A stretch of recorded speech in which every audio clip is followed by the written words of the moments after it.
Pemirsa, musisi Ahmad Dhani membantah menghina Presiden Joko Widodo saat orasi pada aksi 4 November lalu. Sebagai langkah hukum, Ahmad Dhani akan melaporkan pihak penyebar video dan pelapor dirinya ke Polda Metro Jaya. Menurut kuasa hukum Ahmad Dhani, Ramdan Alamsyah, Ahmad Dhani akan melapor balik pihak pelapor, yakni relawan Projo dan Laskar Rakyat Jokowi, karena dianggap melanggar pasal 27 Junto pasal 45 ayat 1 KUHP tentang Undang-Undang Informasi dan Transaksi Elektronik. Selain kedua pihak tersebut, Ahmad Dhani juga akan melaporkan seorang pendukung Ahok yang diduga menyebarluaskan video orasi editan di Facebook hingga menjadi viral. Ramdan memastikan tidak ada kalimat Ahmad Dhani yang bertujuan menghina presiden atau siapapun. Ramdan bahkan akan mencari tahu pihak yang mengedit video orasi Ahmad Dhani hingga menjadi video viral di media sosial.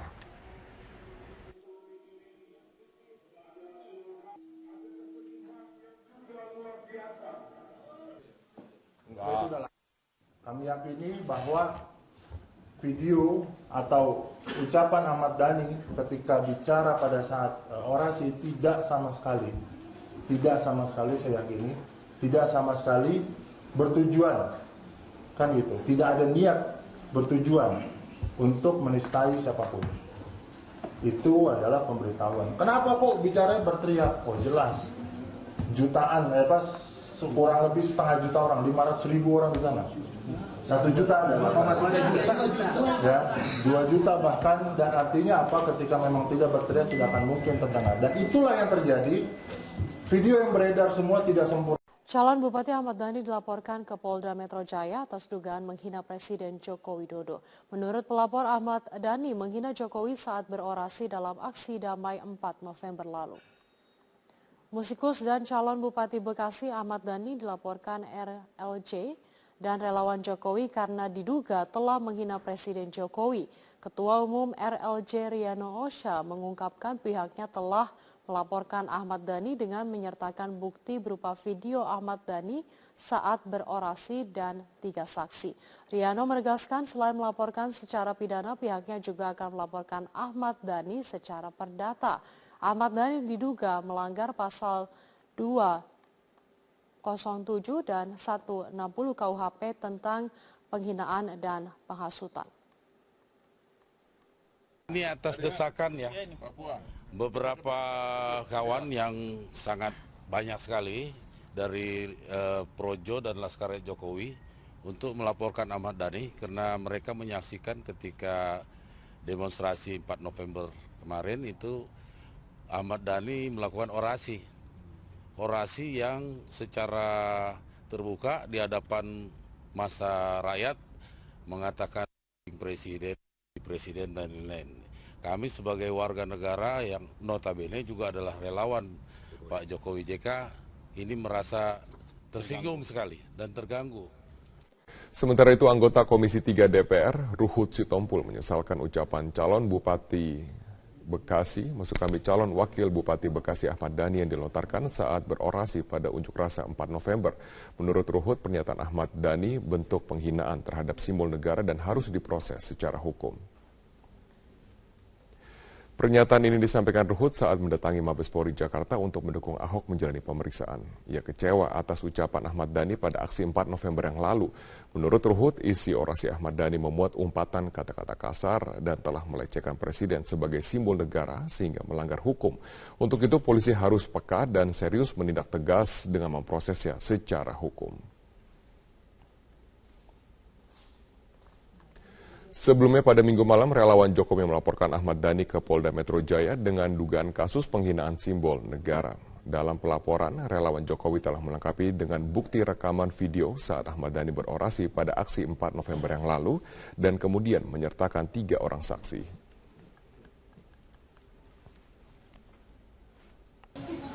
Jujur saja, hormati demokrasi tapi demokrasi bertanggung jawab. Saya sesalkan pernyataan Ahmad Dhani ya yang menghina, menyerang simbol negara dengan kata-kata yang sangat kurang ajar. Saya rasa harus diambil tindakan yang tegas kepada saudara Ahmad Dhani. Pemirsa, aksi damai 4 November di Jakarta yang diikuti ratusan ribu orang berakhir ricuh.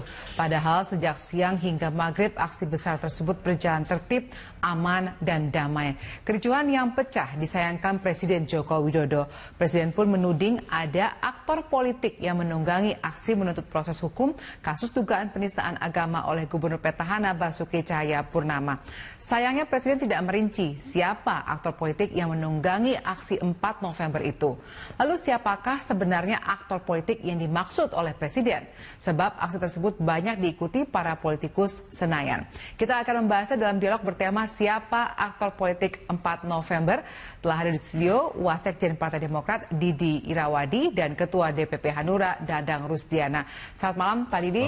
Selamat malam Pak Dadang. Terima kasih sudah bergabung bersama kami. Sebelum kita mulai dialog, saya akan menyampaikan informasi terlebih dahulu. Pemirsa, Wakil Ketua DPR Fahri Hamzah ikut turun ke jalan bergabung bersama ribuan massa aksi damai 4 November. Di aksi tersebut, politikus PKS itu menjelaskan cara menjatuhkan presiden. Salah satunya lewat cara legal, parlemen ruangan, atau impeachment. Berikut petikan suara Fahri Hamzah. Perasaan tidak nyaman ini sekarang terusik. Dan kita kalau mau memutuskan bagaimana cara menjatuhkan presiden, ada dua caranya.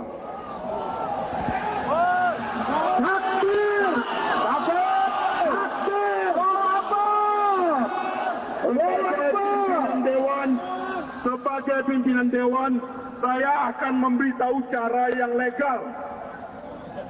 Ya, ini bukan jalan revolusi. Jangankan untuk menjatuhkan seorang Ahok, menjatuhkan Presiden Jokowi pun sudah ada aturannya.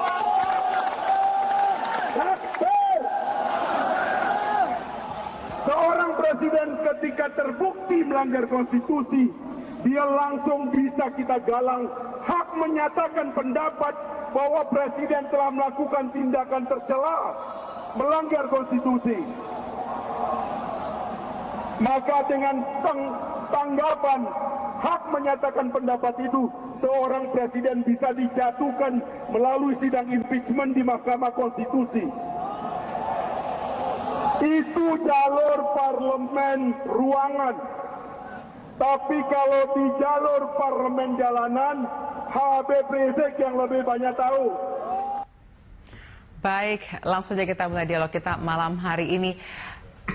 4 November, semua berjalan aman, damai, tapi tiba-tiba sore ricuh. Tapi di antara peristiwa itu ternyata ada tadi suara salah satu DPR kita, pimpinan DPR kita Fahri Hamzah yang justru menyampaikan pesan-pesan yang memperlihatkan bahwa ada cara menjatuhkan presiden. Apakah ini, menurut Bapak-Bapak ini, adalah satu contoh yang mungkin dicoba digambarkan oleh presiden ketika mengatakan bahwa ada aktor politik yang menunggangi aksi 4 November, Pak Didi? Ya, begini ya, ini kemarin itu kalau kita lihat unjuk rasa, saya rasa terbesar dalam sejarah Indonesia dari segi jumlah orang yang hadir.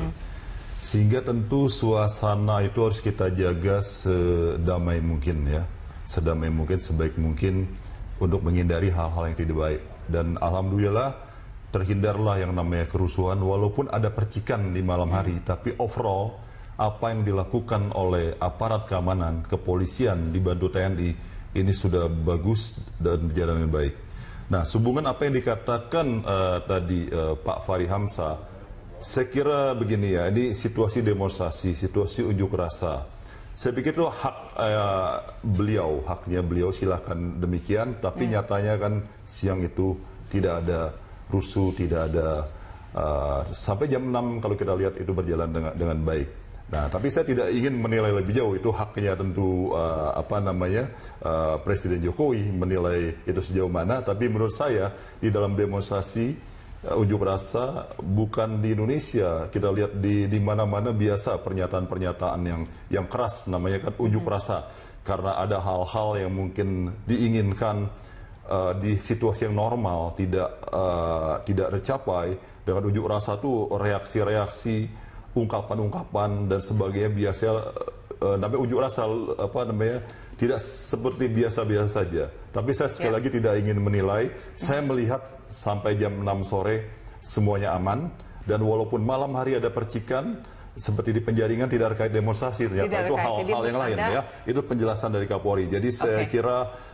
segalanya aksi damai sudah berjalan dengan baik. Oke, jadi kalau misalnya kita bicara mengenai aktor politik seperti yang digambarkan Presiden, siapa kira-kira dimaksud? Ini yang jadi masalah saya kira ya. Sebenarnya saya melihat apa yang dinyatakan oleh Presiden Jokowi, saya melihat secara runut di awal sampai tengah sudah cukup baik, itu memberikan apresiasi aparat keamanan, juga para pengunjuk rasa diapresiasi, siapapun yang hadir di sana kan, tokoh-tokoh masyarakat, Habib dan sebagainya.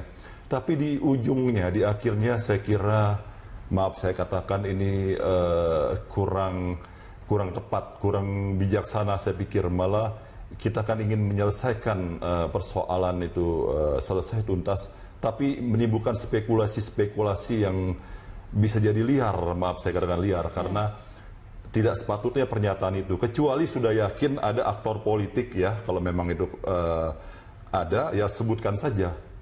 Nggak boleh waktu lama-lama disebutkan supaya tidak timbul spekulasi yang tidak baik, sehingga akhirnya saling terjadi, saling tuduh-menuduh di masyarakat, dan ini tidak kurang sehat di dalam berdemokrasi, ini hemat saya. Jadi pernyataan Presiden sudah baik, tapi di ujungnya kalau tidak segera menyebut siapa aktor yang diduga, yang dimaksud, tentu ini menimbulkan masalah baru, tuding-menuding di masyarakat. Karena di ujungnya ada percikan-percikan yang kurang enak, walaupun bisa diatasi oleh aparat keamanan. Pak Dadang, Anda juga menilai hal yang sama atau justru dari Hanura menilai yang berbeda? Ini sebenarnya adalah satu petunjuk gitu, tanpa harus menyebutkan siapa yang dimaksud, tapi sebenarnya sudah ada arahannya.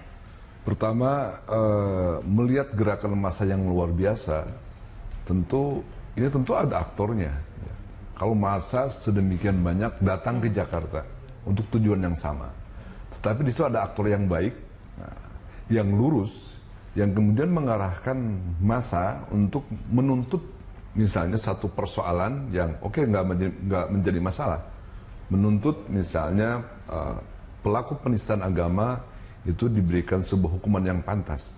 Itu yang pertama, kita anggap itu wajar. Walaupun dari segi substansi, apa yang dituduhkan ini kan sebetulnya belum tentu berdasar juga, karena tentu ada beberapa cuplikan-cuplikan yang tidak pada tempatnya, tidak proporsional, sehingga menimbulkan sangka yang buruk dari masyarakat.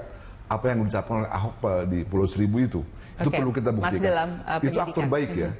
Tapi kemudian ya Pak Jokowi melihat juga ini ada orang-orang yang memanfaatkan emosional massa yang luar biasa, karena berbicara persoalan SARA itu sangat luar biasa, mampu menjadi energi yang luar biasa, mendorong emosional massa untuk larut sedemikian rupa. Nah, kita lihat tadi dari pidato tadi, persoalan-persoalan keagamaan, dugaan penistaan keagamaan, tiba-tiba misalkan panggungnya diambil oleh seorang, mohon maaf, Fahri Hamzah, yang mengatakan dirinya sebagai pimpinan DPR, padahal kalau dia datang ke sana belum tentu dalam kapasitas pimpinan DPR. Secara formal tidak pernah ada misalnya sebuah mandat dari sidang paripurna untuk memandatkan seorang Fahri Hamzah tampil di depan publik dan mengambil panggung itu. Dan kita melihat di dalam panggung itu dia mengatakan dan dia menjelaskan bagaimana menjatuhkan presiden. Ini adalah sebuah hal yang saya kira melampaui batas, melampaui kewajaran, melampaui etika seorang pimpinan lembaga negara yang seharusnya memberikan kesejukan, memberikan sebuah pelajaran politik yang baik, tiba-tiba menggosok massa, memprovokasi massa untuk mencoba bahwa jangankan Ahok, seorang Jokowi itu bisa diturunkan, bisa di-impeachment. Benar kalau misalkan impeachment dilakukan berdasarkan prosedur yang benar, tapi kemudian dia memberikan tawaran bagaimana parlemen jalan bisa menjatuhkan seorang Jokowi. Jadi, dan diserahkan kepada kalau dari komentar Anda saat ini, apakah kita bisa melihat bahwa yang terlibat di sana. Aktornya itu diarahkan kepada Fahri Hamzah kah maksudnya? Tidak juga, ada aktor yang nampak, itu kita lihat. Seorang anggota DPR yang seharusnya anggota DPR itu kan ada mekanisme ketika melakukan pengawasan terhadap jalannya pemerintahan, dia punya mekanisme, punya sistem yang itu sudah diatur oleh konstitusi dan undang-undang. Tapi kemudian dia terlibat dalam parlemen jalanan, itu juga menjadi pertanyaan. Dan itu adalah aktor-aktor yang nampak. Kemudian ada aktor-aktor yang tidak nampak, dan itu kemudian memberikan bumbu-bumbu pada massa sehingga semakin larut pada suasana emosional yang bisa-bisa kita melampaui batas-batas rasionalitas. Itu yang berbahaya kan begitu. Saya kira begini, karena Presiden sudah menyebut ada aktor-aktor ini, saya pikir akan sangat bijaksana segera disebut saja. Karena makin lama didiamkan, makin tidak baik, ya. Makin tidak baik. Sebut saja siapa. Apakah dimaksud yang rusuh malam-malam itu 10 orang itu yang diproses? Tapi rasanya bukan juga. Atau ada siapa? Ini harus jelas. Kalau tidak, jelas, pasti ya? seperti Pak Dadang katakan, timbul katanya ada orang di belakang layar dan sebagainya. Ini kan tidak sehat. Bisa siapa saja dituduh ini, dan tidak sehat dalam situasi politik yang sedang panas yang dikait-kaitkan dengan Pilkada DKI. Ya, padahal Pilkada DKI kita ingin damai, ketiga calon berkompetisi dengan fair, dengan baik, tanpa lebih adu program dan sebagainya. Tapi ini harus jelas gitu ya. Harus jelas. Ya. Oke, kita masih akan memperbincangkan hal ini. Nanti juga akan bergabung bersama kami Ibu Siti Zuhro, pengamat politik melalui telepon. Kami harap Anda tetap bersama kami, pemirsa.